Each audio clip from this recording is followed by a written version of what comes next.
लोकसभा चुनाव के बाद एक और छोटा चुनाव दस्तक दे रहा है उत्तर प्रदेश में। जी हाँ, 10 विधानसभा क्षेत्रों में बाई इलेक्शन होना है आने वाले वक्त में। कुछ महीनों के भीतर वहाँ बाई इलेक्शन हो जाएगा। ये वो 9 सीटें वो हैं जहाँ से विधायक लोकसभा के सदस्य चुन गए इसलिए खाली हुई हैं, और एक सीट इरफान सोलंकी समाजवादी पार्टी के कानपुर के विधायक जिनको सजा हो गई। अब चुनाव हो और गठबंधन का दौर हो तो स्वाभाविक है फिर हर गठबंधन में खींचतान होती है कि भाई हमको भी सीट दो, हमको भी सीट दो। जितने घटक दल शामिल होते हैं वो सब अपनी अपनी हिस्सेदारी मांगते हैं, और जो मुख्य दल होता है ये उसका कौशल है, उसके कौशल की परीक्षा होती है कि वो अपने साथी दलों को कैसे संतुष्ट और एकजुट रखता है। उत्तर प्रदेश में भी यही हो रहा है। एक और भाजपा की लीडरशिप में एनडीए है जिसमें ओम प्रकाश राजभर की पार्टी है, संजय निषाद की पार्टी है, अनुप्रिया पटेल की पार्टी है और राष्ट्रीय लोकदल है। और दूसरी ओर अखिलेश यादव की लीडरशिप में इंडिया गठबंधन है जिसमें सपा और कांग्रेस है। तो इन 10 सीटों में कांग्रेस भी मांग रही हिस्सेदारी, करी भाई 2-3-4 सीट तो हमको भी दो लड़ने को। लोकसभा की बात अलग थी। विधानसभा में स्वाभाविक है अखिलेश यादव का स्टेक बड़ा है लोकसभा के चुनाव के मुकाबले, और अगर 2027 की दृष्टि से देखें तो समाजवादी पार्टी नहीं चाहेगी कि कांग्रेस बहुत ज़्यादा बड़ी हिस्सेदारी विधानसभा चुनाव में मांगे। तो उसका छोटा टेस्ट इस बाई इलेक्शन में हो जाएगा। 10 सीटों में कांग्रेस कितनी सीटों पर राजी होती है, 1, 2, 3 कितनी सीट चाहती है और सपा उसको कितनी दे सकती है। एक दूसरी ओर भारतीय जनता पार्टी का मसला है। वहां राष्ट्रीय लोकदल चाह रहा है कि भाई 1-2 सीट हमको भी दीजिए पश्चिम की, जहां हमारा उम्मीदवार लड़ाए। पूर्वांचल में भाजपा के पास 3 सहयोगी दल हैं, अनुप्रिया पटेल का अपना दल, संजय निषाद का निषाद पार्टी और ओम प्रकाश राजभर की सुभपा। स्वाभाविक है वो भी चाह रहे हैं, संजय निषाद भी दावा कर रहे हैं कि 1-2 सीट हमको भी मिले लड़ने के लिए। और ये भी सच है कि लोकसभा के चुनाव में आरएलडी को छोड़कर भाजपा के सहयोगी दलों का प्रदर्शन अच्छा नहीं रहा, और संजय निषाद और ओम प्रकाश राजभर इनकी पार्टियों का प्रदर्शन तो कतई निराशाजनक रहा। अनुप्रिया पटेल में कम से कम अनुप्रिया पटेल जीत कर आई। ये एक स्थिति है। अब भाजपा और सपा के ऊपर ये दारोमदार है कि वो अपने कुनबे को एकजुट रखें बाई इलेक्शन में, और कोई रूठे भी नहीं और कोई छूटे भी नहीं। कांग्रेस कह रही है कि सपा के साथ विधानसभा चुनाव में भी हमारा अलायंस जारी रहेगा, और अभी तक सपा भी ये कह रही है कि हम एकजुट हैं। अब कितना एकजुट है इसकी परीक्षा इस बाई इलेक्शन में हो जाएगी कि कांग्रेस को क्या हिस्सा मिलता है। लेकिन सपा भी सतर्क है। उसने कहा कि अगर यूपी विधानसभा की सीटों में कांग्रेस को हिस्सेदारी चाहिए सपा से बाई इलेक्शन में भी, तो हरियाणा और महाराष्ट्र में जहां पूरा विधानसभा चुनाव होने जा रहा है वहां समाजवादी पार्टी को भी हिस्सेदारी चाहिए कांग्रेस की सीटों में। लो कर लो बात, आओ जी, तू डाल डाल मैं पात पात।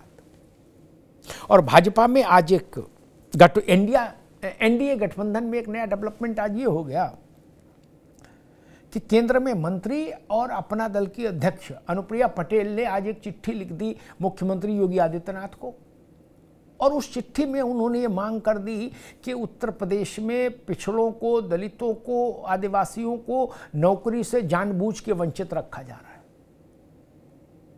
और खास तौर पर वो पद जिनमें इंटरव्यू है उनमें वंचित वर्ग के यानी दलित, पिछड़े, इन वर्ग के अभ्यर्थियों को ये कह के हटा दिया जाता है कि योग्य नहीं, टाल दी जाती भर्ती, और उसके बाद कुछ समय बाद भर्ती के वो पद नॉन रिजर्व कर दिए जाते, अनारक्षित कर दिए जाते हैं, और इस तरह से पिछड़ों की नौकरियों में सेंधमारी हो रही है। ये बड़ा आरोप है। अनुप्रिया पटेल ने कहा इस पर तत्काल रोक लगाई जाए। अब स्वाभाविक है आरोप बहुसंख्यक आबादी को समेटता है, पिछड़े, दलित, आदिवासी, और ये आरोप लगा कौन रहा? एनडीए का एक प्रमुख सदस्य उत्तर प्रदेश का। पिछड़े और दलित लोकसभा के चुनाव में उत्तर प्रदेश में भाजपा से कुछ सीमा में हटे हैं, छिटके हैं, ये भी सच है, ये आंकड़ा भी है। और उसके बाद ये चिट्ठी और उपचुनाव सामने, इस चिट्ठी का मकसद क्या है और मतलब क्या है, ये भी बड़ा सवाल है। और इस चिट्ठी में जो बातें कही गई, वो बातें क्या भाजपा के लिए मुश्किल नहीं पैदा करेंगी और विपक्ष के लिए एक हथियार के तौर पर काम नहीं आएंगी? ये तमाम सवाल है। और चुनावी बेला हो तब ऐसे सवाल और ज्यादा धारदार हो जाते हैं। हमारे साथियों ने एक रिपोर्ट तैयार की, जरा उस रिपोर्ट को देखिए, फिर मेहमानों से परिचय कराएं और फिर बहस में चलते हैं।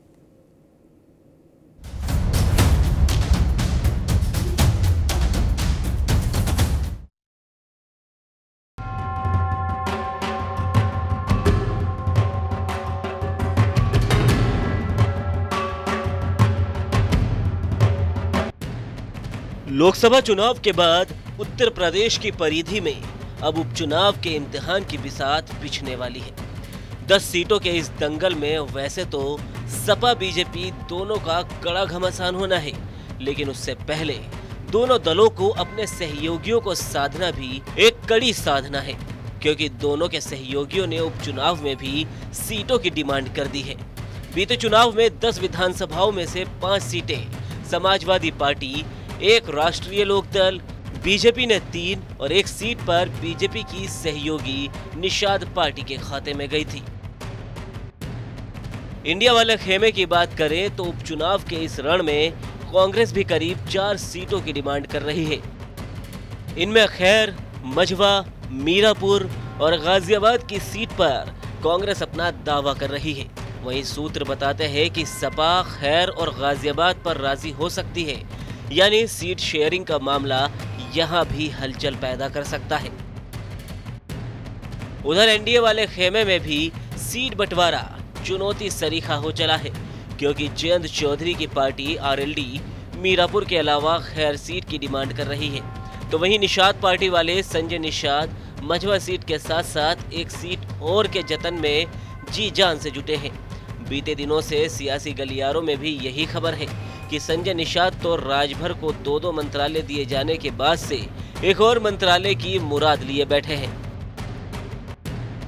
बहरहाल 9 सीटें जहां विधायकों के सांसद बनने की वजह से खाली हुई है, वहीं 1 सीसामाऊ सीट इरफान सोलंकी के जेल जाने के बाद से वहां चुनाव के हालात बने हैं। अब 10 सीटों के इस दंगल में पहला रण तो सीट बंटवारे पर होना है, उसके बाद हार जीत के समीकरण की बारी है। वहीं इन सीटों पर दावेदार भी सामने आने लगे हैं। ज्यादातर सीटों पर जीते हुए विधायकों के परिवार ही दावेदार दिख रहे हैं। ऐसे में सवाल यही है कि सीट शेयरिंग के मुद्दे से कैसे निपटेंगे सपा और बीजेपी। सवाल ये भी है कि 10 सीटों के इस दंगल में किसका दांव ज्यादा दमदार दिख रहा है। मेहमानों से आपका परिचय कराएं और बहस आरंभ करें, उससे पहले एक छोटा सा अवकाश, 15 सेकंड में वापस आ रहे हैं। Where the software engineer meets the cool UI UX designer meets the gifted content writer to create the big dream. The world comes together at Sharda University. So where are you? मेहमानों से आपका परिचय करा दे। OP Singh साहब हैं, Bharatiya Janata party के प्रवक्ता, OP Singh साहब का स्वागत है। अशोक यादव जी हैं, समाजवादी पार्टी के प्रवक्ता, अशोक जी का स्वागत है। रविंद्र पटेल हैं, प्रदेश उपाध्यक्ष युवा राष्ट्रीय लोकदल, रविंद्र जी का स्वागत है। विजय कुमार जी हैं, राष्ट्रीय कार्यकारिणी सदस्य भीम आर्मी भी बहुत चर्चा में है, जहाँ से चंद्रशेखर नगीना सीट जीत कर आए हैं। नगीना में भी भारी चुनौती थी। मायावती जी और अखिलेश यादव दोनों वहां प्रचार करने गए थे, उसके बाद भी चंद्रशेखर अपनी सीट निकाल ले गए। ओपी सिंह जी, आपसे बात शुरू करता हूं। लोकसभा के परिणाम भाजपा के लिए किसी भी कोण से अच्छे नहीं रहे, संतुष्टिप्रद नहीं रहे। उसके बाद बाई इलेक्शन ज्यादा महत्वपूर्ण हो जाता है। आप प्रचंड जीत के रथ पर सवार हो तो बाई इलेक्शन इलेक्शन में 2-4 सीट इधर उधर हो जाए असेंबली की, बहुत मैटर नहीं करता। लेकिन जब परिस्थितियां विपरीत हो, उसके बाद कोई चुनाव आए तो ज्यादा कठिन चुनौती हो जाती है। और इसी दौर में आपके सहयोगी भी, निषाद पार्टी के पास एक सीट थी, इनमें से जहां बाई इलेक्शन होना वो 2 मांग रहे हैं, और स्वाभाविक है हसरत राजभर की पार्टी की भी होगी और अनुप्रिया पटेल की भी होगी। 2 से 3 सीट की बात जयंत चौधरी की पार्टी कर रही, 3 सीट की। तो आपके लिए भी ये संकट है कि आप पार्टी लोकसभा के चुनाव से जो नैरेटिव बना उसकी काट ढूंढे, और साथ में सहयोगियों को साथ रखने के लिए, उनको सहेज के रखने के लिए उनको भी संतुष्ट करें। ओपी सिंह जी। जी अफ्ताब जी, बिल्कुल सही कहा। जहां भी गठबंधन होता किसी भी पार्टी में, चाहे हमारी पार्टी में हो या किसी भी पार्टी में, सहयोगियों को सहेज के रखना और उनकी इच्छाओं को पूरा करना एक कठिन चुनौती निश्चित रूप से होती है, ये मैं मानता हूं। और 2024 का लोकसभा चुनाव में हमारी सीटें कम हुई है, हम इसे भी स्वीकार करते हैं, सहर्ष स्वीकार करते हैं। हम इस पर कहीं न कहीं हमसे चूक हुई है, और उसके लिए हम आत्ममंथन कर रहे हैं कि क्यों चूक हुई, कहां से चूक हुई, और हमें सीटें कम मिली। जो हमारी अपेक्षा थी उससे हमको सीटें कम मिली। लेकिन आप ये देखिए कि जो सहयोगी पार्टियां हमारे साथ हैं, पिछले 1 दशक से या उसके पहले से जितने भी चुनाव हुए, ये पहला चुनाव नहीं होने जा रहा उपचुनाव। इसके पहले तमाम चुनाव हुए, लगातार 2-2 लोकसभा हुआ, 2-2 विधानसभा हुआ, उसके बीच में भी उपचुनाव हुए हैं, तमाम चुनाव हुए। लेकिन कभी ऐसी स्थिति हमारी पार्टी में नहीं आया कि किसी सीट को लेकर या अधिक सीट को लेकर के बहुत ज्यादा खींचतान, और मीडिया से लेकर अखबार से लेकर के और टीवी तक ये चला। मैं नहीं कहता कि दूसरी पार्टियों में ऐसा हुआ, कैसे अंतिम वक्त तक खींचतान, आरोप प्रत्यारोप और चुनाव में होता रहा। लेकिन हमारे यहाँ जो सहयोगी दल है, ऐसी परिस्थिति कभी नहीं आई। और मैं समझता हूं कि जो ये उपचुनाव होने जा रहा, इसमें भी हमारे सहयोगी दलों में और भारतीय जनता पार्टी के जो सहयोगी दल है, इंडिया गठबंधन के जो घटक है, उसमें किसी प्रकार का विरोधाभास या किसी प्रकार की खींचतान की नौबत नहीं आएगी, यह मेरा मानना है, और पिछला इतिहास रहा। जी ठीक। ओपी सिंह जी, मैं अशोक यादव जी के पास चलूंगा, लेकिन एक चीज जो आज घटी है उसकी गूंज आने वाले दिनों में सुनाई जरूर देगी कि आपके सहयोगी दल की अध्यक्ष और केंद्र में मंत्री अनुप्रिया पटेल ने जो चिट्ठी लिखी है मुख्यमंत्री योगी आदित्यनाथ के नाम, उस चिट्ठी का कंटेंट राजनीतिक तौर पर आने वाले समय में चर्चा में रहेगा। ओपी सिंह जी, वो चिट्ठी कहती है कि पिछड़ों को, दलितों को, आदिवासियों की नौकरी जानबूझकर खत्म की जा रही है। ठीक है, अगर किसी ने कोई पत्र लिखा है, छोटी तो बात नहीं है ना। बहुत बड़ी चीज होती है अफ्ताब जी। असलियत बहुत बड़ी चीज होती है कि जब से 2014 से हमारी केंद्र में और 2017 से उत्तर प्रदेश में हमारी सरकार बनी है, किस प्रकार से हमने पिछड़ों को सरकार में हिस्सेदारी दिया है, योजनाओं में हिस्सेदारी दिया है, संगठन में हिस्सेदारी दिया है। ठीक, ओपी सिंह अभी रुकना होगा, मैं इस विषय पर दोबारा आऊंगा। ये बात अखिलेश यादव की पार्टी कहती, कांग्रेस कहती तो आप 2-2 हाथ कर लेते, अपना कहे तो 2-2 हाथ भी नहीं कर सकते। खैर, अशोक यादव जी, 4 सीट कांग्रेस मांग रही है। अब मुझे नहीं लगता कि 10 में 4 कांग्रेस को देने के बाद फिर, क्योंकि समाजवादी पार्टी विधानसभा के चुनाव में स्वाभाविक है अपना बड़ा वर्चस्व रखेगी, क्योंकि वो स्टेक होल्डर है बड़ी विधानसभा के लिए। अशोक जी, और कांग्रेस को भी अब लग रहा है कि मेरा रिवाइवल हो गया, 6 सीटें जीत ली बल्ले बल्ले, तो वो भी भाई स्वाभाविक है अटारी पे खड़े हैं। अब चौतरा पे थोड़े ना, अब तो अटारी पे हैं। अशोक जी।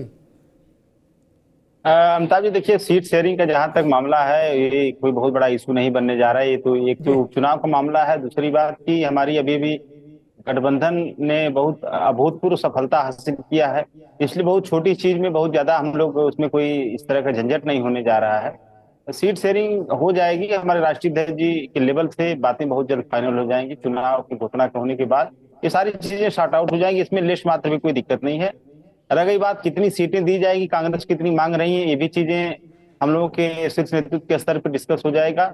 और दूसरी सवाल जो आपने एक पूछा, जो अनुप्रिया पटेल वाला जो आपने मुद्दा उठाया, ये भी अपने आप में बहुत बड़ा सवाल है, क्योंकि ओपी राजभर जी भी जब हमारे साथ रहते थे, जो कि आजकल पेपर लीक के मास्टरमाइंड कहे जा रहे हैं, तो वो भी जब हमारे साथ रहते थे। अरे भाई अब ऐसा ना बोलो, एक मिनट अशोक भाई, ओपी राजभर मास्टरमाइंड नहीं कहे जा रहे, उनका विधायक कहा, आप भी लपेटे पड़े हो यार। ओपी राजभर की पार्टी का विधायक मास्टरमाइंड बताया आप। ओपी ऐसा ना कर महाराज, वो सुनेंगे तो अमिताभ जी गश खा जाएंगे। अमिताभ जी आपने वो वीडियो नहीं देखा, वो वीडियो आपने भी सुना होगा कि परीक्षा का फार्म भर दो और जो कॉल लेटर लेके हमको कॉल कर लेना, कहीं न कहीं जुगाड़ बना ही देंगे। तो ये सारी चीजें जुगाड़ बना देंगे, कहाँ से भाई नौकरी की जुगाड़ बना देंगे? ये चीजें किसी की समझ में नहीं आ रही, नहीं तो आपके समझ में आएंगे, नहीं तो हमारे समझ में आएंगे। नौकरी जुगाड़ किसको बना देंगे? और बहुत लोगों का जुगाड़ इन्होंने बनाया है, बेदी राम जी। तो देखिए, जब चेला है, उसके गुरु भी है ओपी सिंह साहब, तो गुरु चेला में क्या संबंध है? कैसे नौकरी वो चेला से अपने दिलवाते थे, कैसे वो देते थे, क्या करते थे, ये तो सारी चीजें जांच का विषय है। तो इसीलिए मैंने कहा कि पेपर लीक के मास्टरमाइंड वो लोग हैं, गुरु चेला लोग। तो दूसरी बात की खैर वो बात अलग है। ओपी राजभर साहब ने भी जब गोरखपुर और बांदा विश्वविद्यालयों में तमाम जो प्रोफेसरों की नियुक्तियां हुई थी, असिस्टेंट प्रोफेसरों की, उसमें भी ये सवाल उठाया था। 69,000 सहायक शिक्षक भर्ती में भी सवाल उठाया था।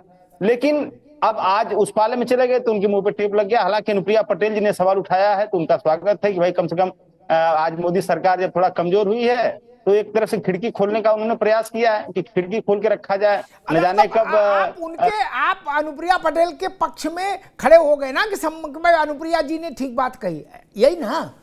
देखिए बिल्कुल अमिताभ जी, देखिए कोई भी चाहे पक्ष का नेता हो विपक्ष का नेता हो, अगर समसामयिक बात करेगा, न्यायप्रिय बात करेगा, तो उसका मतलब समर्थन करना चाहिए। लेकिन चूंकि अनुप्रिया पटेल, यही बात मैं ओपी सिंह से कह रहा था कि उस चिट्ठी का समाजवादी पार्टी, कांग्रेस, बसपा सब स्वागत करेंगे।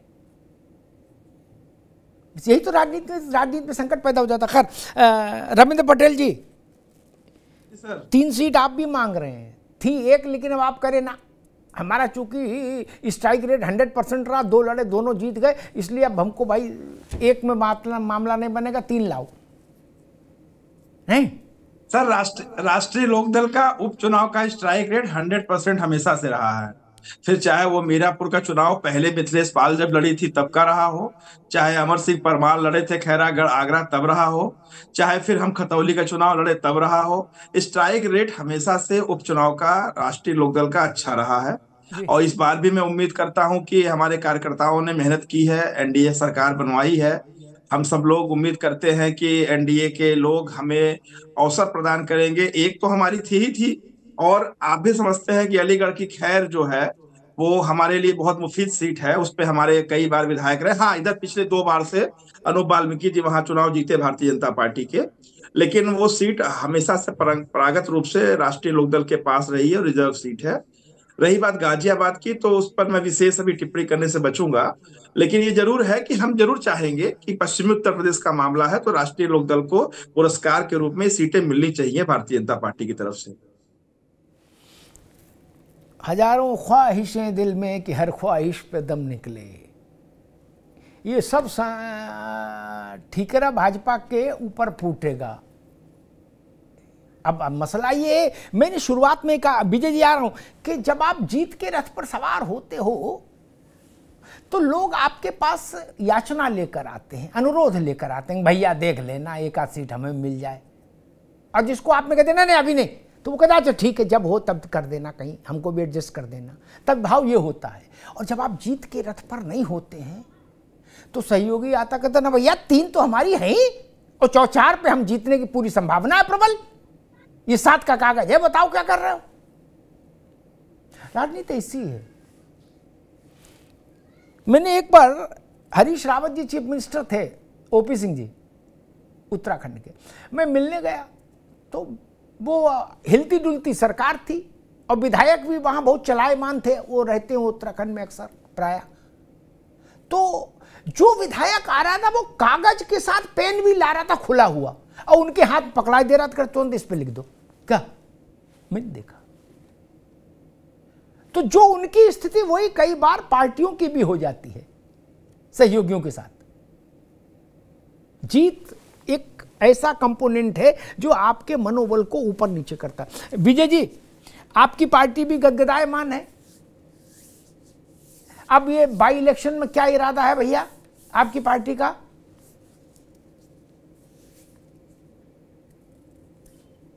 विजय जी, जी बाई इलेक्शन में क्या इरादा है? देखिए सर, मेरी आवाज आ रही है सर आपको? अरे बोलिए जी। देखिए सर, हमारी जो पार्टी है, और हमारी पार्टी नई पार्टी है, और हमारी पार्टी के सांसद हमारे माननीय राष्ट्रीय अध्यक्ष जी जीत का है, और हमारी पार्टी का हौसला बुलंद है जी। और जैसे अभी हमारी जो उपचुनाव होगा यूपी में 10 सीटों पर, हमारी पार्टी उनके लिए बिल्कुल तैयार है, और हमारे पास चुनाव लड़ने के लिए जो प्रत्याशी हैं उनके बायोडेटा भी आने चालू हो गए हैं। तो हम पूरी 10 की 10 सीटों पर चुनाव लड़ेंगे, और बड़ी मजबूताई से आजाद समाज पार्टी चुनाव लड़ेगी। और मैं ये कह रहा हूँ, ये 10 सीटें हम पूरे जीतने का हौसला बुलंद रखते हैं पार्टी, और हम जाते समीकरण बना करके अपने कैंडिडेट उतारेंगे, और 10 की 10 सीटें हम जीतेंगे। मतलब आप बसपा के लिए मुश्किल पैदा करोगे हैं? बसपा वैसे ही ऑलरेडी दहाई से इकाई में आ गई जनाधार में, वोट में, अब आप और उसके पीछे लग गए। नहीं विजय जी? नहीं सर, नहीं, हम किसी के पीछे नहीं है। हम अपनी लाइन, हमारी लाइन अलग है। हमारी लाइन बहुजन समाज की लाइन है, और उस लाइन को हम लेके चल रहे हैं। अरे भाई, उनका तो नाम ही बहुजन समाज पार्टी है। आपकी लाइन बहुजन समाज की, उनको वो तो करे, मेरे पार्टी का ही नाम बहुजन समाज पार्टी है, फिर क्या? सर, बहुजन समाज जो है 85% समाज जुड़ करके बहुजन समाज बनता है जी हाँ। वो किसी का अकेला नहीं है कि वो किसी एक आदमी का हो, ये पूरा बहुजन समाज ही, और उसके लिए जो कार्य करेगा उसी के साथ बहुजन समाज खड़ा हुआ है। तो बहुजन समाज जो आज हमारे साथ खड़ा हुआ है, पूरा आजाद समाज पार्टी के साथ खड़ा हुआ है, भीम आर्मी के साथ खड़ा हुआ है, और हम पूरी 10 सीटों पर यूपी में चुनाव लड़ेंगे, मजबूता से लड़ेंगे। ओपी सिंह जी, सीटें तो चलिए कम ज्यादा बढ़ ही जाती हैं।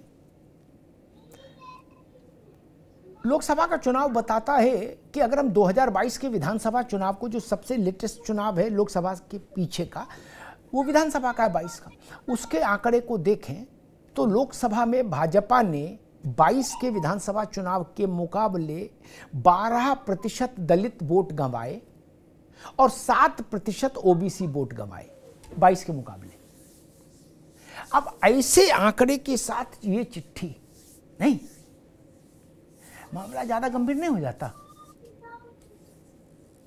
इसीलिए मैंने कहा चिट्ठी सपा लिखती, कांग्रेस लिखती, भीम आर्मी वाले लिखते, समझ में आता, आप जवाब दे पाते राजनीतिक तौर पर।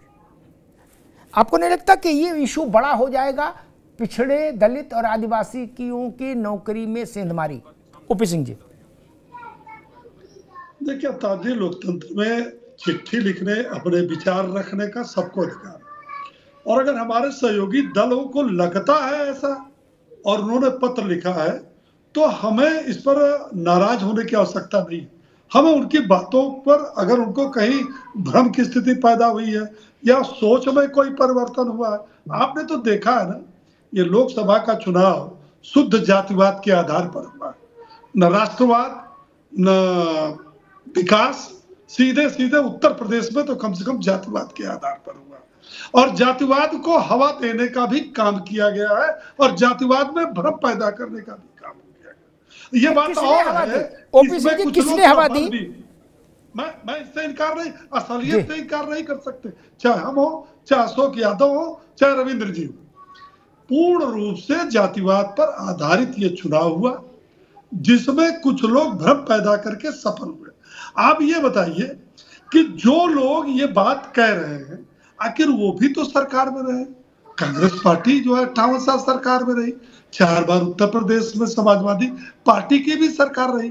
जो 10 साल में दलितों को, पिछड़ों को और आदिवासियों को जो भी हो, हमने राष्ट्रपति से लेकर के नीचे तक, मंत्रिमंडल से लेकर संगठन तक, योजनाओं में लाभ देने तक। आप ये बताइए ना, आप कहते हैं ना कि मुसलमान हमारे खिलाफ है, यादव हमारे खिलाफ है, क्या हमारी उत्तर प्रदेश और केंद्र की योजनाएं चली? तो क्या क्षेत्र सैफई देख कर चली कि यादव मुसलमान और छत्री ब्राह्मण देख के चली? योजनाएं तो सबके लिए चली। दूसरी चीज आप ये बताइए कि पिछड़ों को, ओबीसी को संवैधानिक दर्जा किसने दिया? हमने दिया। नौकरी जो अब तक हमने दिया है 7 साल में, अगर मान लीजिए हमने 6.5 लाख नौकरी दी है, सरकारी नौकरी दी है, या जो हम रोजगार दे रहे हैं, एक भी आरोप सिद्ध कर दिया जाए, विधानसभा के अंदर सिद्ध किया जाए, अखिलेश यादव सिद्ध करें कि उसमें ओबीसी का हिस्सा नहीं मिला, दलित का नहीं मिला। हाँ, पिछली सरकारों में यह सिद्ध किया गया कि ओबीसी का हक अखिलेश यादव और मुलायम सिंह यादव के जमाने में मारा गया। ओबीसी के नाम पर उनका हक काट करके सैफई, बदाऊं, कन्नौज के उन जाति विशेष के लोगों को दिया गया, जिसका रिकॉर्ड होगा। ठीक है, ओपी सिंह भाई रुकना होगा, मैं अशोक जी के पास आऊंगा जी। ठीक, अशोक यादव जी, भाजपा कह रही है लोकसभा का चुनाव ना राष्ट्रवाद पर हुआ, ना विकासवाद पर हुआ, वो विशुद्ध जातिवाद पर हुआ, और जातिवाद के नाम पर समाजवादी पार्टी और कांग्रेस ने लोगों को भ्रमित कर लिया। मुझे समझ में नहीं आ रहा अमिताभ भाई जी, माननीय ओम प्रकाश राजभर जी जो पीपी के गालियां देते थे माननीय योगी जी को, मोदी जी को, और अभी तमाम आरोप भी उनके ऊपर लग रहे हैं, क्या वो राष्ट्रवाद की वजह से उनको शामिल कराए थे क्या भारतीय जनता पार्टी के गठबंधन में? राष्ट्रवाद की वजह से नहीं शामिल कराए थे? यह निषाद पार्टी में संजय निषाद कोई राष्ट्रवाद की वजह से तो आए नहीं थे। ये देखिए, ये जातिवाद का चरम करने वाली भारतीय जनता पार्टी और दूसरों को कह रही जातिवाद के आधार पर वोट मांग रहे। अरे भैया, हमने पीडीए का नारा दिया था, और पीडीए का नारा इसलिए दिया था, इन लोगों से आज ही जाकर के हम लोगों ने दिया था। ये कह रहे हैं ओपी सिंह साहब की एक भी कोई साबित कर दे। अरे राष्ट्रीय पिछड़ा आयोग जो कि संवैधानिक दर्जा प्राप्त, उसने इस बात को स्वीकार किया लिखित में ओपी सिंह साहब कि पिछड़े समाज के नौकरियों पर डाका डाला गया योगी सरकार के द्वारा। अब इससे बड़ा सबूत आपको क्या चाहिए? आप तमाम जो पद हैं पिछड़े समाज के, उसमें नॉट फाउंड सुटेबल, नॉट, तो ये सब लिख के कौन दे रहा है? यही योगी सरकार दे रही है ना। आप बताइए, जो वाइस चांसलरों की नियुक्तियां आपने की हैं उत्तर प्रदेश में, कितने उसमें से पीडीए के लोग हैं? आप बताइए, 350 लेटरल एंट्रीज के माध्यम से जो आईएएस आपने बनाए हैं, उसमें कितने पिछड़े हैं, कितने दलित हैं, कितने अल्पसंख्यक, बताइए संख्या, तो समझ में आ जाएगा, पूरे देश को समझ में आ जाएगा। यही चीज हमने देश की जनता को बताया, यही चीज हमने प्रदेश के लोगों को समझाया कि वोट आपका भाजपा लेती है, लेकिन मलाई किसी और को देती है। आपको खाली राष्ट्रवाद, धर्म, भगवान राम इसी में उलझा के रखती है। भगवान के नाम पर भी देखिए, अपने पहली बरसात में भगवान राम ने भी कलई खोल दिया आप लोगों की। तो ये सारी चीजें देखिए जनता जान रही है ओपी सिंह साहब, और इसमें बहुत ज्यादा कुछ करने का, बताने का आपके पास रह नहीं गया मामला। सब चीज खुल गई है, और ये भी खुल गई है कि लगातार 7-8 सालों में आपने 1 दर्जन से ज्यादा पेपर लीक करवा दिए। और ये भी जनता जान रही है कि विनीत आर्या जो गुजरात का था, जो कि इसमें पुलिस कांस्टेबल भर्ती जो आयोजित कराया था, उसको एसटीएफ इंतजार करती रही उत्तर प्रदेश की, वो भाग जाए अमेरिका तब हम जाए उसको पकड़ने। ये जनता नहीं देख रही है? जनता ये भी देख रही है कि पेपर लीक कराने वालों को आप संरक्षण दिए हुए हैं। अभी तक माननीय मुख्यमंत्री जी के मुंह से सुना जाता था कि पेपर लीक कराने वालों को बुलडोजर चला दिया जाएगा, उनके ऊपर 1 करोड़ का जुर्माना लगा दिया जाएगा, और लाइफ टाइम इम्प्रिजनमेंट कर दिया जाएगा। एक तो शुरुआत तो करें बेदीराम ओम प्रकाश राजभर जी से, ताकि एक नजीर तो पेश हो अमिताभ भाई। अशोक, आपने जो कहा वो किया। ठीक, आप रुक जाइए, मैं रविंद्र पटेल की बात चलूं, लेकिन अशोक जी भी वो बेदीराम के साथ ओम प्रकाश राजभर को भी लपेटे ले रहे, करे उधर भी बुलडोजर चला दो। हम ऐसा नहीं करो, बेदीराम की बात अलग है, ओम प्रकाश राजभर की बात अलग है। आप कह रहे बुलडोजर सब जगह चला दो।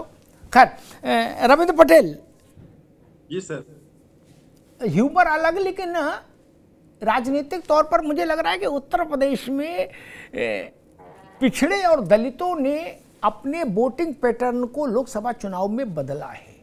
ये जो मैंडेट का उलटफेर है, वो मैंने जितना अध्ययन किया, जितनी समझ मेरे पास है आंकड़ों के हिसाब से, वैसे मुझे समझ में आया कि नॉन जाटव दलित, गैर जाटव दलित और ओबीसी की कुछ प्रभावशाली जातियां, उन्होंने ठीक ठाक परसेंटेज में इंडिया गठबंधन को वोट कर दिया, जिसके कारण उत्तर प्रदेश की पूरी राजनीतिक धारा का प्रवाह बदल गया। रविंद्र पटेल, यही अब ये चीज ना बाई इलेक्शन में रुकेगी, मेरी समझ कहती है, और ना विधानसभा चुनाव में रुकेगी। जिन बोतल से जिन निकल आया, अब ये दोबारा जल्दी बोतल में नहीं जाएगा। रविंद्र पटेल, नहीं, निश्चित तौर पे सर आपने बहुत ही संवेदनशील बात कही कि बोतल से जिन निकल आया है। भारतीय जनता पार्टी के लोगों को समझना पड़ेगा कि ये भावनाओं से और संवेदनाओं से जुड़ी हुई विषय वस्तु है। आरक्षण कोई भीख नहीं है, और आरक्षण प्रदत्त अधिकार जो हम पिछड़े वर्ग के लोगों को मिला है, वह उसे संवैधानिक रूप से हमें मिलना चाहिए। निश्चित तौर पे मैंने भी इस वाकया को देखा, जो मेडिकल फील्ड में है, मैंने सारे इसको सुना, और अनुप्रिया जी ने बहुत सही समय पे स्टैंड लिया है। मैं भी उसी वर्ग से आता हूँ, पिछड़े वर्ग से आता हूँ, तो ये दर्द हमारा भी है। हमसे भी नौजवान सवाल करते हैं, तो इस पे मैं समझता हूं कि बहस करने से अच्छा है कि भारतीय जनता पार्टी के लोग सहानुभूति के साथ सर विचार करें। पिछड़े वर्ग के युवाओं को रोजगार देने में, या जो उनके लोग चिन्हित हैं, MBBS MS MD करके बैठे हैं, उनका सिलेक्शन अगर इस तरह से रोका जाएगा तो निश्चित तौर पे अब पढ़ा लिखा तबका है।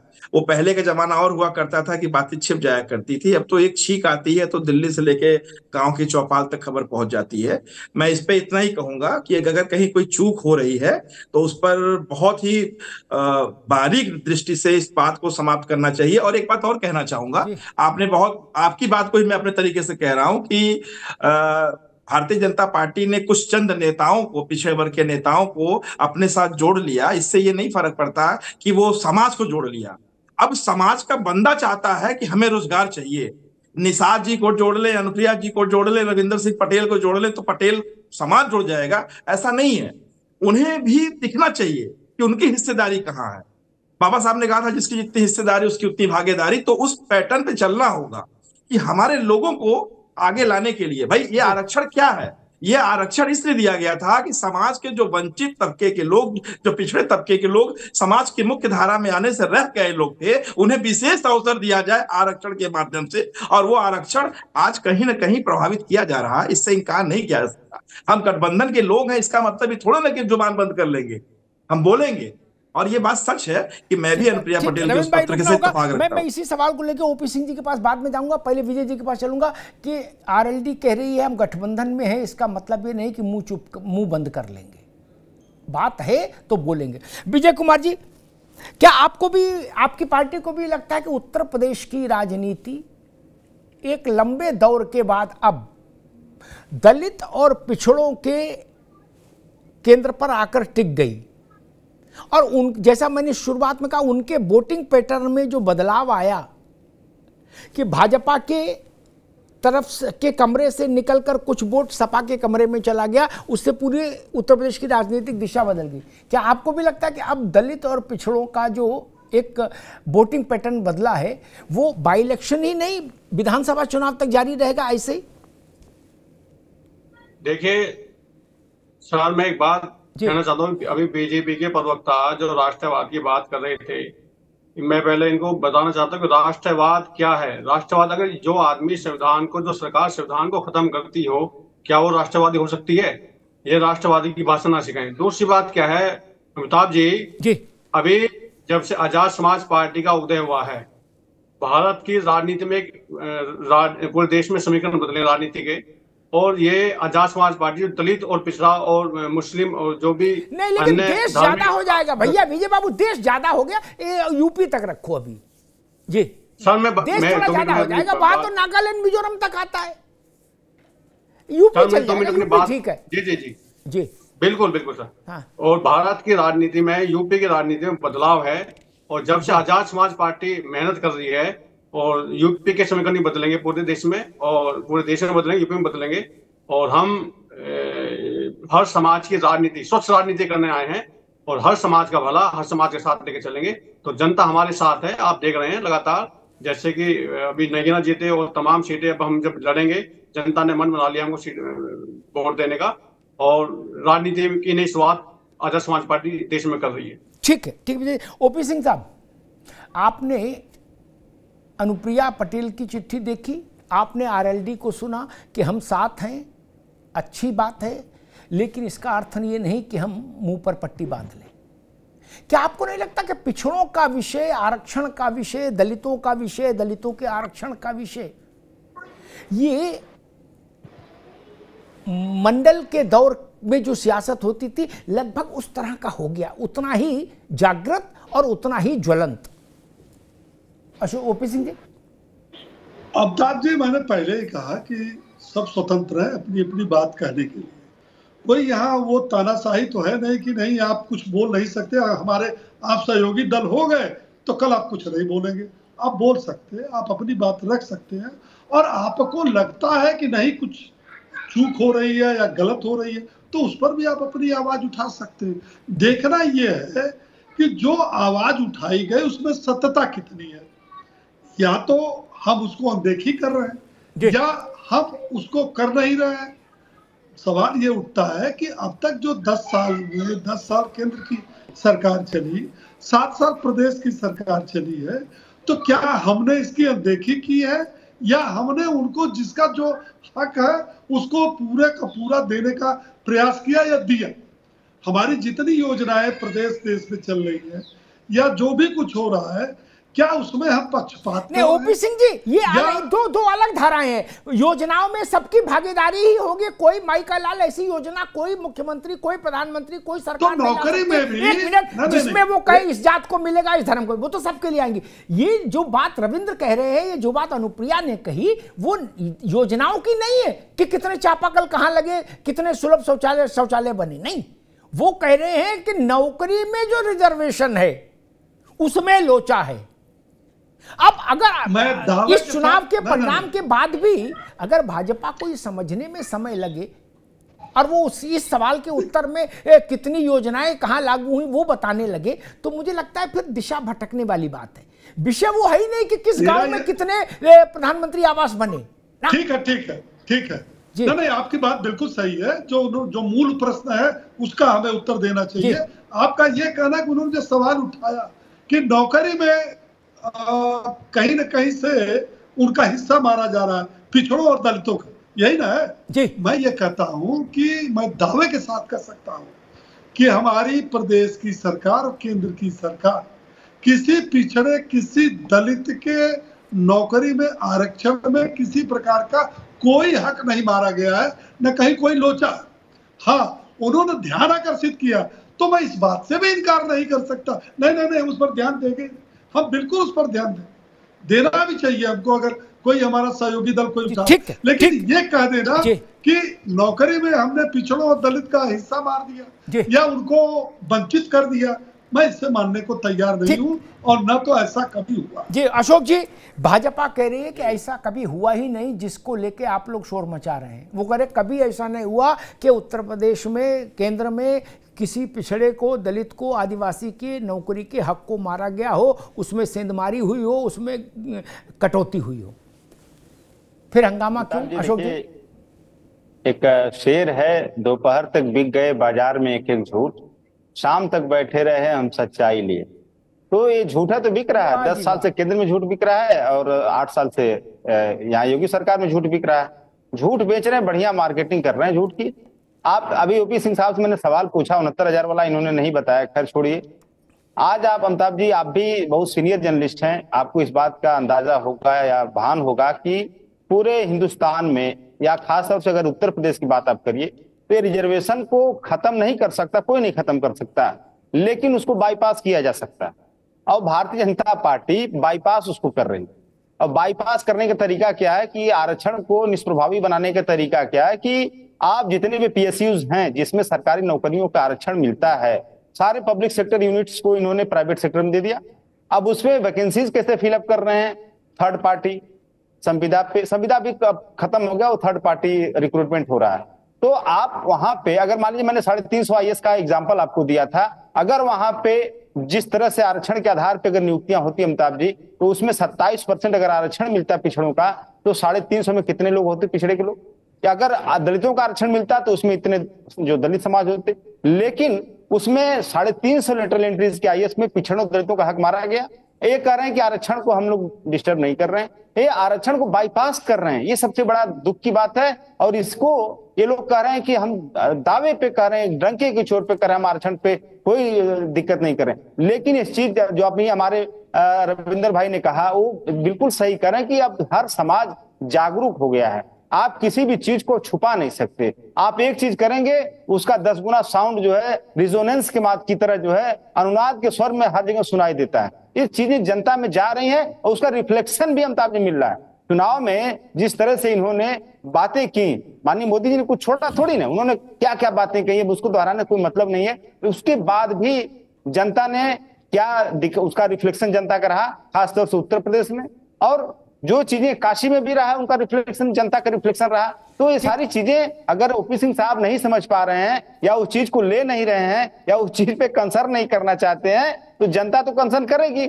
आप अगर मुंह ढक लेंगे तो सब चीजें थोड़ी कि वो चीजें झूठ हो जाएंगी। जो सच्चाई है वो आपके आंख ढकने से, आपके मुंह ढकने से सच्चाई नहीं ढकेगी। सच्चाई जनता में जा रही है और एक मैसेज जा रहा है, बहुत चौड़े में मैसेज जा रहा है कि पिछड़ों के साथ, दलितों के साथ भाजपा की सरकारों में अन्याय हो रहा है, ज्यादतियां हो रही हैं। अशोक जी एक मिनट रुकिए। ठीक ठीक ठीक रविंद्र पटेल जी, क्या जी सर, भाजपा के सहयोगी दल होने के नाते आपको भी यही फीलिंग है, आपकी पार्टी को भी यही अनुभूति है कि पिछड़ों के, दलितों के, आदिवासियों के आरक्षण को बाईपास किया जा रहा है, उनके आरक्षण में कटौती जैसी स्थितियां बनाई जा रही हैं, जो बात अनुप्रिया ने कही और जो बात अशोक यादव कह रहे हैं यानी समाजवादी पार्टी?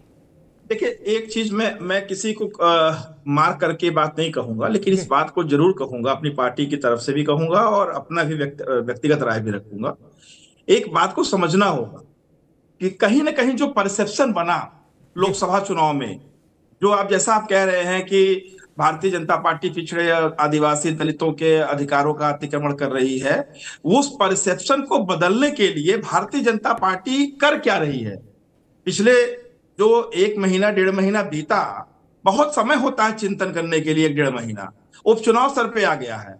तो इस परसेप्शन को बदलने के लिए, जैसे राहुल गांधी जी, अखिलेश यादव जी संविधान की शपथ ले रहे हैं, तो क्या ये इंडिकेट करता है कि वो संविधान के पक्ष में है। हम कहते हैं, हम सारे लोग, हमारे सांसद, एनडीए के सांसद संविधान का ही शपथ ले रहे हैं, तो हम ये विश्वास क्यों नहीं दिला पा रहे? ये विश्वास का संकट तो आज आया हुआ है पिछड़े और दलित और आदिवासी समाज में। उस संकट को दूर करने के लिए काम भी एनडीए को ही करना होगा, हमें करना होगा, आदरणीय ओपी सिंह जी को करना होगा, प्रदेश और देश की सरकार को करना होगा। उस विश्वास के संकट को दूर करने के लिए सरकार को आगे आना होगा, पार्टी के प्रवक्ताओं को आगे आना होगा, जनता के बीच में जाकर के उस विश्वास के संकट को दूर करना होगा। मेरा इतना ही कहना जी। विजय कुमार जी, क्या आपको लगता है कि पिछड़ों में, दलितों में, आदिवासियों में के बीच में विश्वास का संकट पैदा हो गया है? जी बिल्कुल बिल्कुल अमिताभ जी। देखिए, पिछले कुछ समय से, जब से बीजेपी की सरकार केंद्र में और राज्य में चल रही है, इन्होंने आदिवासी, दलित, पिछड़ों और सभी कास्ट के लोगों का जो है हक अधिकार छीनना चालू किया है और इनके प्रति, भावना के प्रति इनके जो है काम चालू किया है। और ये लोग नहीं चाहते कोई दलित, कोई पिछड़ा समाज है वो आगे आए, जबकि भारत का जो संविधान है वो इसीलिए। एक मिनट विजय बाबू, एक मिनट, आपने कहा कि ये नहीं चाहते कोई दलित या पिछड़ा आए। आदिवासी समाज की महिला देश की राष्ट्रपति, पिछड़े समाज का व्यक्ति देश का प्रधानमंत्री, लगातार तीसरी बार, तब भी बात कैसे कहोगे भैया? हाँ बिल्कुल सर, बिल्कुल सर। हाँ। सर, एक आदमी को राष्ट्रपति बनाने से और एक आदमी को प्रधानमंत्री बनाने से जो नीचे तबके का गरीब है, उसको आप जाके देखिए कि वहां उसके हाल क्या है। वहां बुरे हैं। मत बनाइए हमको राष्ट्रपति, प्रधानमंत्री, हमको तो अधिकार दे दीजिए ना। अधिकार है नहीं, और अगर अधिकार देने की कोई कोशिश करता है, कोई भी मंत्री हो हमारा, कोई भी संतरी हो, उसको तुरंत वापस कर लिया जाता है, उसको विड्रॉल कर लिया जाता है, उसके ऊपर दबाव डाल दिया जाता है कि भाई आप सिर्फ लाइन में रहें, जो हमारी लाइन है वो लाइन से आगे जाके काम ना करें। तो यहाँ दलितों का, पिछड़ों का हाल बुरा है, और ये मैं बिल्कुल कहने से नहीं चूकूंगा। इन्होंने जो है देश को बिल्कुल इस तरीके से तोड़ दिया है, जातियों में बांट दिया है ये, और जाति का विलय दूसरे लगाते हैं। इन लोगों ने जातियों में बांट दिया देश को, धर्म में बांट दिया देश को। जी, देश में जाति आज नहीं आई, चंद्रशेखर रावण के जन्म से पहले से जाती है, कई हजार साल से जाती है। तब ना संविधान था, ना लोकतंत्र था, ना चुनाव होता था मेरे भाई। 6000 से ज़्यादा जातियां हैं और 10,000 से ज़्यादा उपजातियां और गोत्र हैं। इसलिए इसमें झाड़ू मार वक्तव्य ठीक नहीं है क्या कि जातियों में बांट दिया। जातियों में तो हिंदुस्तान अब थोड़ा बहुत जाति टूटी है मेरे भाई। जब से उदारीकरण आया, जब से बाजार खुला, आप लोगों को समझ ही नहीं। अभी नहीं आएंगे। अब कम से कम ढाबे पर कोई ये नहीं पूछता है भैया कौन जात हो, ना खाने खिलाने वाले का और ना खाने वाला। जूता अभी नहीं आएंगे, हाथ नीचे रखिए। जूता मैन्युफैक्चरिंग की का कोर्स बड़े बड़े ब्राह्मण ठाकुर कर रहे हैं, रविंद्र पटेल। जात यहां से टूटी है भाई, और आप कह रहे हो जातियों में बांट दिया। जातियों में जब देश विभाजित स्वतंत्र हुआ था उस वक्त जातियां जातियां थी, और किसमें बटा था। इसलिए इतना स्वीपिंग रिमार्क्स नहीं दो। और एक बात मुझे समझ नहीं आई कि भाई एक तरफ आप कह रहे हो कि चंद्रशेखर के जीतने से पिछड़े और दलित और आदिवासी सब में क्रांति हो गई, कह रहे हो ना, और दूसरी तरफ आप कह रहे हो कि नहीं राष्ट्रपति और प्रधानमंत्री पिछड़ा और आदिवासी बनने से कुछ नहीं होता। अच्छा, एमपी बनने से पूरे देश में पिछड़ों का, दलितों का, आदिवासियों का भाग्य सुधर जाता है, प्रधानमंत्री बनने से नहीं। ये बात तर्क की कसौटी पर टिकती नहीं है। इसलिए आगे से हमेशा इस बात को ध्यान रखिए। ओपी सिंह साहब, एक बड़ी बात रविंद्र पटेल ने उठाई है, यानी आपके एलाइज ने उठाई है कि विपक्ष ने जो भ्रम फैलाया या जो भ्रम फैला रहे हैं उसको एक तरफ रखिए। हम यानी एनडीए विपक्ष के इस नैरेटिव का प्रभावी काट क्यों नहीं कर पाया जमीन पर। एटा में, इटावा में, फरुखाबाद में, कन्नौज में, मऊ में, आजमगढ़ में, छपरौली में, मुजफ्फरनगर में, हैं कैराना में, संभल में। उनने क्या कहा छोड़ दो। अगर उनने कहा कि भाजपा वाले संविधान खत्म कर देंगे तो वो पूछ रहे हैं कि हाँ आप ये क्यों नहीं उतनी ही बुलंद आवाज में कह पाए कि कौन माइका लाल कह रहा है कि हम संविधान खत्म कर देंगे, और आपकी बात पर भरोसा क्यों नहीं हुआ और इनकी बात पर भरोसा क्यों हो गया जनता को। ओपी सिंह जी, ये सवाल वैलिड है और बड़ा है। किसके शासन में अमिताभ जी संविधान सुरक्षित हुआ, देश सुरक्षित हुआ, यह देश की जनता जानती है। आप 2024 के चुनाव में हमको कम सीटें मिली, इससे ये नहीं लगता कि संविधान आज खतरे में है और देश खतरे में। ये गांव का बच्चा भी जानता है। दूसरी बात, जो पिछड़ों की बात कर रहे हैं, दलितों की बात कर रहे हैं, आप ये बताइए कि उत्तर प्रदेश में 2 पार्टियों का विपक्ष में है समझौता, एक कांग्रेस और एक जो है अखिलेश यादव। जब से समाजवादी पार्टी बनी 4 बार सरकार रही, मुख्यमंत्री कौन सा पिछड़ा दलित बनाया इन्होंने। और जो कांग्रेस खानदान है, इसने देश में 58 साल सरकार इनकी रही, इन्होंने कितने दलित और पिछड़ों को प्रधानमंत्री बनाया। एक ही परिवार के लोग हुए। और दूसरी तरफ यह है कि आप ये देखिए कि राष्ट्रपति से लेकर प्रधानमंत्री से लेकर उपराष्ट्रपति से लेकर के और प्रदेशों के मुख्यमंत्री और गवर्नर को भी देख लीजिए कि कौन कौन दलित है और कौन पिछड़ा वर्ग का मुख्यमंत्री और गवर्नर है। तो राष्ट्रपति से लेकर के मुख्यमंत्री तक हमने सम्मान इस पक्ष इस पिछड़ों को, दलितों को और इस समाज को दिया। इन्होंने क्या दिया। कल अगर केंद्र में सरकार बनेगी तो अब तक ये बताना पड़ेगा कि कौन प्रधानमंत्री होगा, और उत्तर प्रदेश में अगर सरकार बनेगी तो ये बताना पड़ेगा कि कौन मुख्यमंत्री बनेगा। तभी तो असली समाजवाद होगा। कि इधर या तो राहुल बनेंगे प्रधानमंत्री या तो अखिलेश यादव। तीसरे की संभावना है, राष्ट्रीय अध्यक्ष बनने की समाजवादी पार्टी में तीसरे की संभावना है। क्यों नहीं किसी दलित को मुख्यमंत्री, 4 बार बनी समाजवादी पार्टी, बैठा दी। क्यों नहीं किसी पिछड़े को बैठा दी। पिछड़ा माने अखिलेश यादव और उधर संविधान माने राहुल गांधी। यही तो परिभाषा। ठीक, अशोक भाई, ओपी सिंह जी, ठीक है। अशोक जी, भाजपा कह रही है पिछड़ा मतलब अखिलेश यादव यानी यादव परिवार, और केंद्र में, चूंकि अब आपका अलायंस है इसलिए केंद्र भी आपके पास, और केंद्र में संविधान मतलब राहुल गांधी। एक सवाल तो जनता में भी है भाजपा कह रही उसको छोड़ भी दे, तो जनता में भी एक सवाल है, और जनता में वो वर्ग बड़ा है जो एक ये चाहता था कि लोकसभा में लीडर ऑफ अपोजिशन की कुर्सी पीडीए वाले किसी को मिल जाए, और जनता ये भी चाह रही थी उत्तर प्रदेश की खासतौर पर कि समाजवादी पार्टी संसदीय दल का नेता कोई नॉन यादव हो जाए, नहीं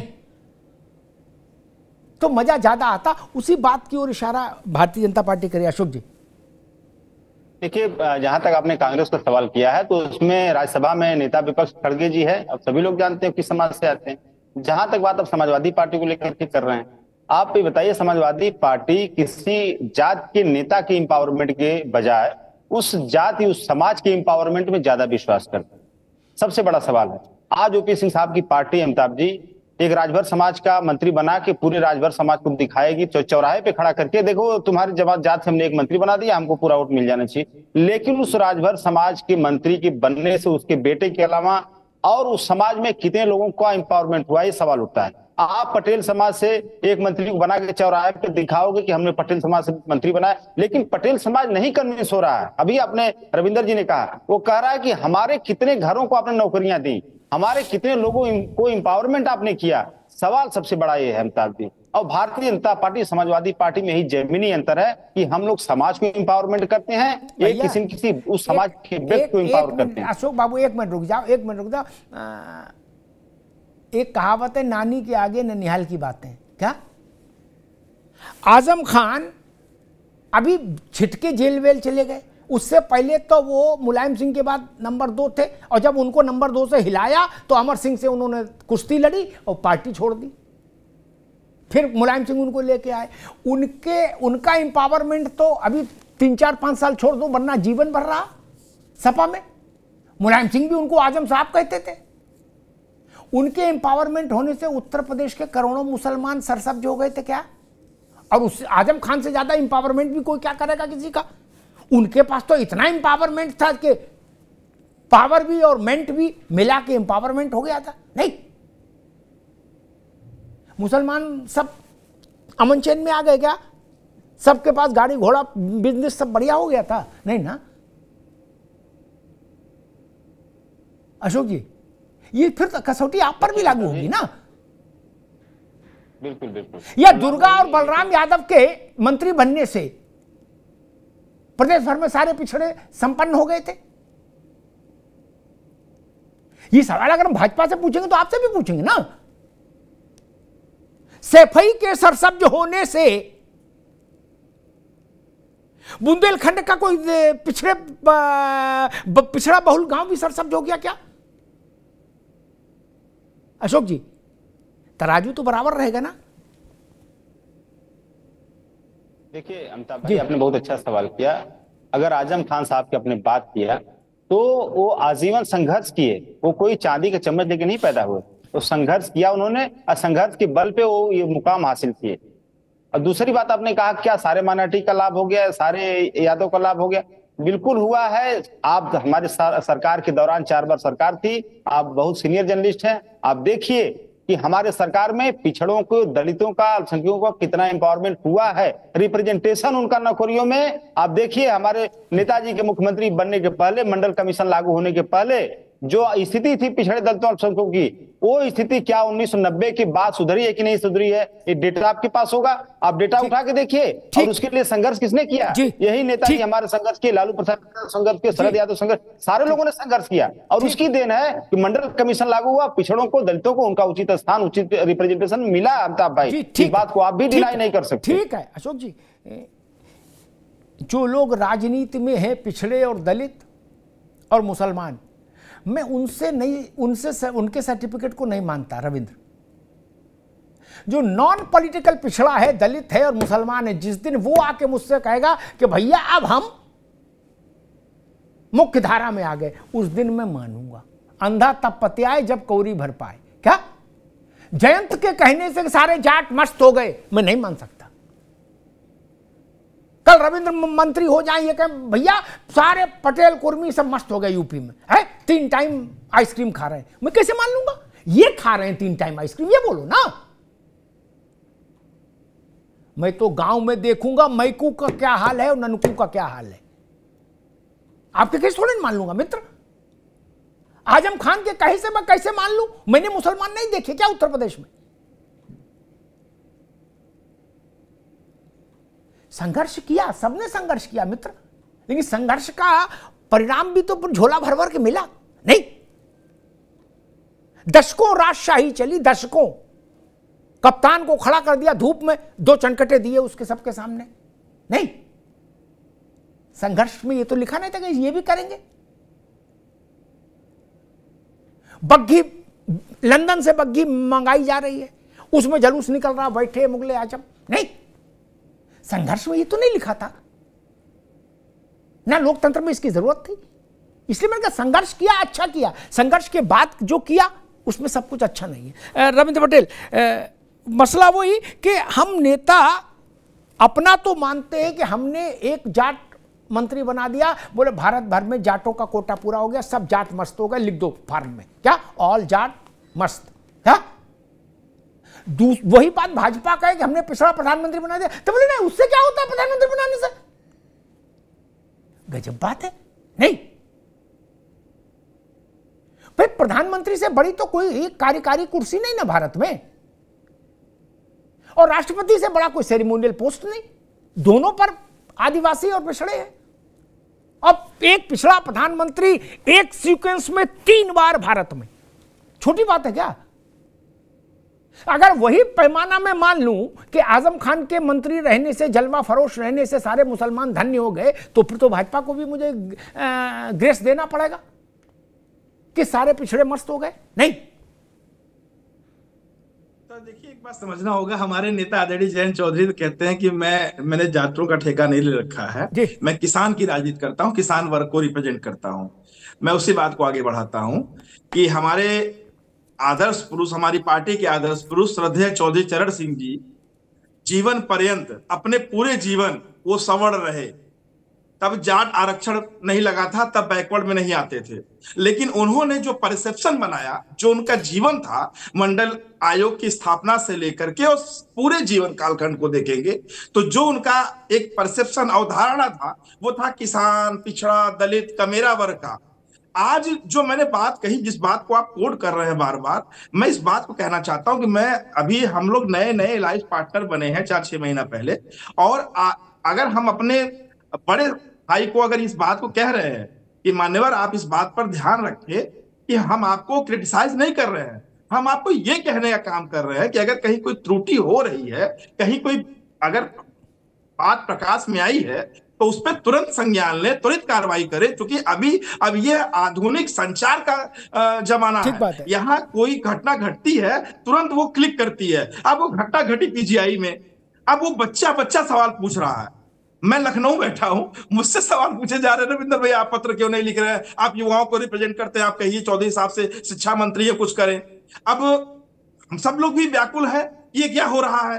तो मैं इस बात को कहना चाहता हूं, बड़ी ईमानदारी और बड़ी साफगोई से कहना चाहता हूं कि पल्ला झाड़ने से काम नहीं चलने वाला, काम करना पड़ेगा। काम हमारे नेता हम सबको पद दिए हैं तो काम ले रहे हैं, काम ले रहे हैं। तब जाके मैं पूर्वांचल के मिर्जापुर जिले से आता हूं, हमारे जिले में भी एक सीट मझुआ है जहां उपचुनाव होना है, जहां से साथ निषाद पार्टी अपना दावा कर रही है, हमें वहां भी काम करना होगा। और पूरे प्रदेश की 10 सीटों को जिताने की जिम्मेवारी जितनी भारतीय जनता पार्टी की है, हमारे वर्करों की, हमारे कार्यकर्ताओं की है। तो कहीं कुछ बात अगर है, स्वीकार करने में कोई छोटा बड़ा नहीं होता।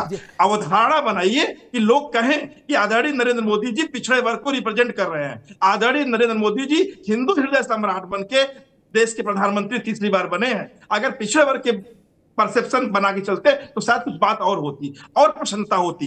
तो मैं इस बात को कह रहा हूं, परसेप्शन बनाने की जरूरत है। शेष आप सब अवगत है। ठीक, विजय जी एक छोटा सा सवाल, किसी जात का नेता एमएलए हो जाए, एमपी हो जाए, मंत्री हो जाए, मुख्यमंत्री हो जाए या उससे ऊपर चला जाए, उससे पूरी जात वैतरणी पार कर जाती है क्या? देखिए अमिताभ जी, नेता किसी भी जात का हो, मगर उसकी आवाज बुलंद होनी चाहिए, अपने समाज की आवाज मगर उससे स्वतंत्र होकर उठानी चाहिए, तो उसकी जात का भला हो सकता है। अभी आप जो कह रहे हैं कि आपके एक नेता सदन में गए हैं, बीजेपी की भी 2 ही सीट थी और हमारी तो अभी एक आई है।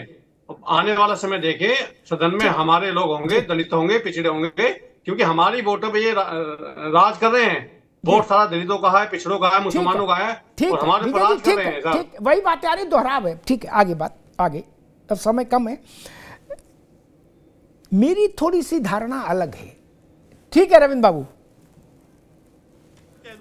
आदरणीय बहन मायावती जी थी, जब वो प्रदेश की मुख्यमंत्री बनी तो कम से कम इतनी चेतना गांव के खरपत्तू चमार को भी थी कि हमारी बहन जी मुख्यमंत्री बनी है।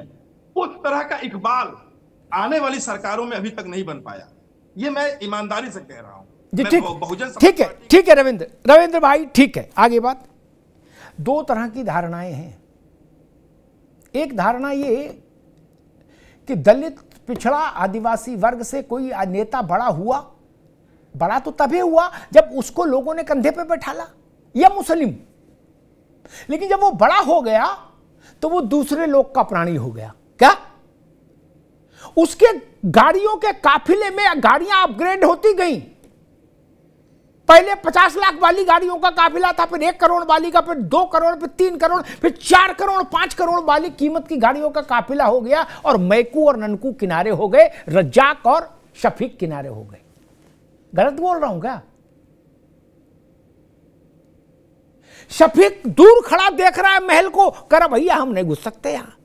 ननकू भी कह रहा भैया यह तो व्हाइट हाउस है, यहां हम कहां घुस पाएंगे।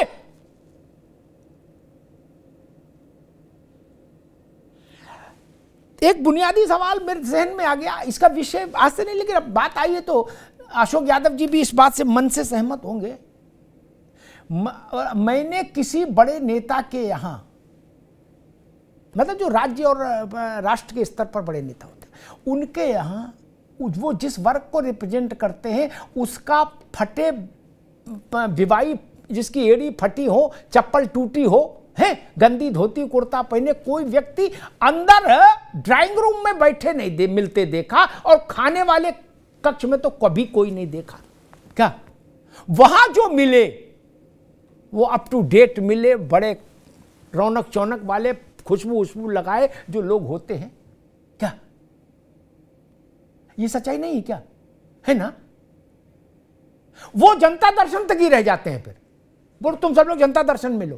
क्या कंधे पे हाथ रख के बाद अंदर जिसको ले जाया जाएगा वो अलग वर्ग है, जनता दर्शन दूसरा। रविंद्र गलत तो नहीं कह रहा, ये सबके साथ है।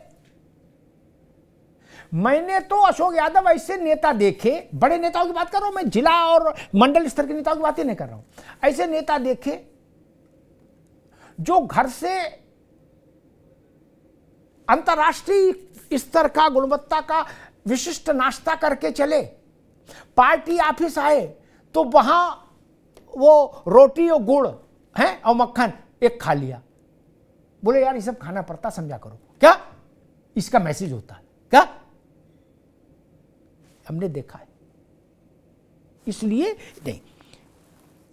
अब हम अपने विषय पर आते हैं कि बुनियादी सवाल ये कि जो बात रविंद्र ने कही वो बड़ी मजबूत बात है कि अगर नैरेटिव की ही लड़ाई है तो हमारा नैरेटिव क्यों पिछड़ा और उनका नैरेटिव क्यों जीता, इसकी पड़ताल होनी चाहिए। हम मान लेते हैं चले नैरेटिव की लड़ाई, अवधारणा की, तो भी आपकी अवधारणा, आप उस नैरेटिव में जीत क्यों नहीं पाए जिस नैरेटिव में इंडिया अलायंस जीता। हाँ, इतना भी ठीक है कि अखिलेश यादव और उनकी पार्टी के पास एक चुनौती जरूर खड़ी हुई है कि जहां उन्होंने 7 से 8 कुर्मी और पटेल सांसद जिता लिए, ये बड़ी उपलब्धि है। जहां उन्होंने सामान्य सीट से एक दलित जिता लिया, पासी, और वो भी सीट वो जिसमें अयोध्या शामिल है, विधानसभा फैजाबाद सीट, बड़ी उपलब्धि। लेकिन मैं फिर कहूंगा अशोक जी, इस बात को आप भी गंभीरता से नोट करिएगा, एम और वाई को साधे रखना अब आपके लिए चुनौती होगा। अब एम और वाई को लगेगा कि हमको शायद वो तवज्जो नहीं मिल रही जो हमको मिलती रही मुलायम सिंह जी के समय से लेकर अभी पिछले चुनाव तक।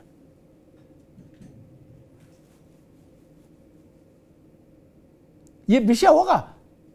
अगर 7 और 8 कुर्मी और पटेल एमपी होंगे और 5 यादव परिवार एमपी होंगे, वो भी परिवार से हैं, तो कहीं गांव में ये भी चर्चा है कैसे साधेंगे ये आपको तय करना होगा। और भारतीय जनता पार्टी का मसला ये कि उत्तर प्रदेश में बाई इलेक्शन उसके लिए ज्यादा महत्वपूर्ण है।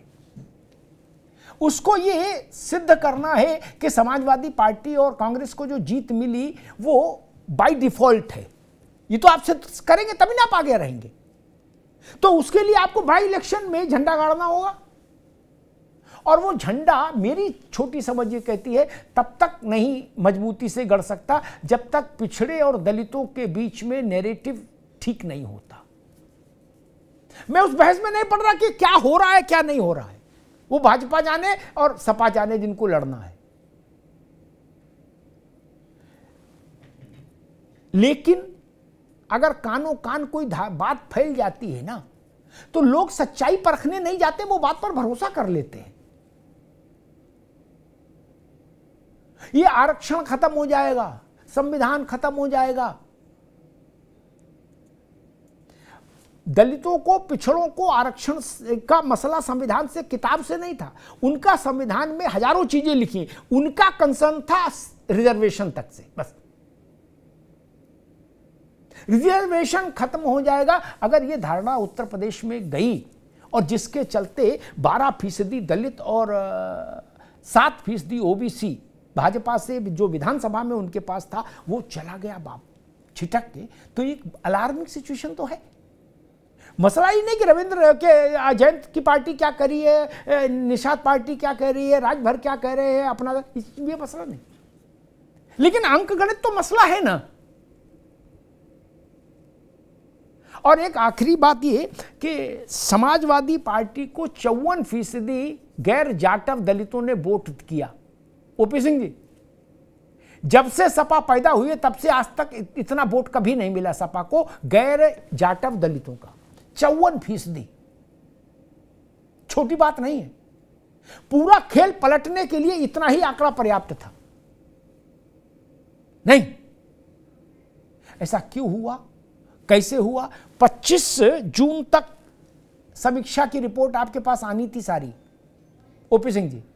25 जून बीत गई, अब रिपोर्ट कब आएगी और क्या होगा उस पर आगे, इस पर निर्भर करेगा कि जो बाई इलेक्शन है इसमें कौन कहां खड़ा रहेगा। धन्यवाद।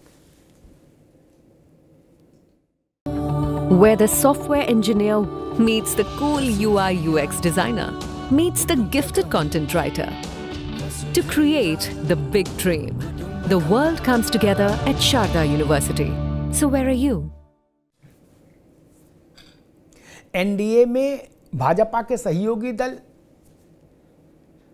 कुछ ज़्यादा वोकल हैं। अब इसके पीछे लोकसभा का परिणाम है क्या है, लेकिन वो वोकल हैं ज़्यादा। और इंडिया गठबंधन में उत्तर प्रदेश में कांग्रेस के हौसले बुलंद हैं गठबंधन के भीतर। उसको लग रहा है कि हम भी कम नहीं, सपा भी है लेकिन हम भी कम नहीं। 19 में 1 सीट थी, अब 6 सीट हो गई। इस परिस्थिति में भाजपा को अपने सहयोगी दलों को एडजस्ट करना है बाई इलेक्शन में, और इसी का बढ़े मन वाली कांग्रेस को समायोजित करना होगा अखिलेश यादव को इस बाई इलेक्शन के उसमें। 10 सीटों पर है तो स्वाभाविक है, आदमी कहता है कि भाई तोप का लाइसेंस मांगोगे तो बंदूक कब मिलेगा। तो सबकी मांगे उनके लक्ष्य से आगे की ही होती हैं। उनके बीच में संतुलन कैसे साधेंगे ये भाजपा की लीडरशिप को तय करना होगा और अखिलेश यादव को तय करना होगा। धन्यवाद।